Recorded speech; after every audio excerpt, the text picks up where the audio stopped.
Il y a des anniversaires dont nous ferions volontiers l'économie, celui de l'accident de la centrale de Fukushima par exemple. Souviens-toi, c'était il y a 9 ans un tremblement de terre au large du Japon, une vague qui se dresse sous un ciel pâle, un tsunami d'une hauteur de 30 mètres en certains points et qui balaie tout sur son passage. La centrale nucléaire de Fukushima est gravement endommagée, des explosions se produisent, de l'eau contaminée de radioactivité commence à fuir à la fois dans le sol et dans la mer. Voilà, certainement l'une des catastrophes nucléaires les plus importantes depuis Tchernobyl. Ce qui est terrible aujourd'hui, c'est la dualité entre une communication gouvernementale japonaise sur le thème « Tout va bien » au chapitre « La plage est belle, les vagues sont hautes, mais ça permet de faire du surf aux abords de la centrale accidentée ». Des images ont été diffusées dans la presse et somme toute assez efficaces. On voit bien les personnes qui font du surf et puis derrière la centrale accidentée.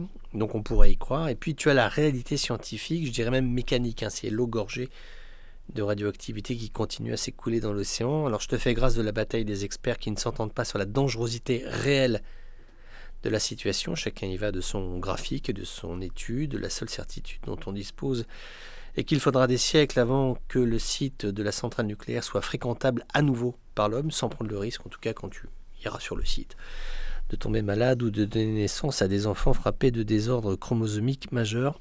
Triste réalité que cette usine éventrée, salissure innommable qui, même éteinte, continue d'impacter un environnement qui, lui, n'a rien demandé, à la limite que l'homme paie ses erreurs, ses égarements, d'accord, je ne sais pas, mais en tout cas, on peut dire pourquoi pas, mais la nature, elle, qu'a-t-elle fait pour mériter pareil outrage, pareille désinvolture?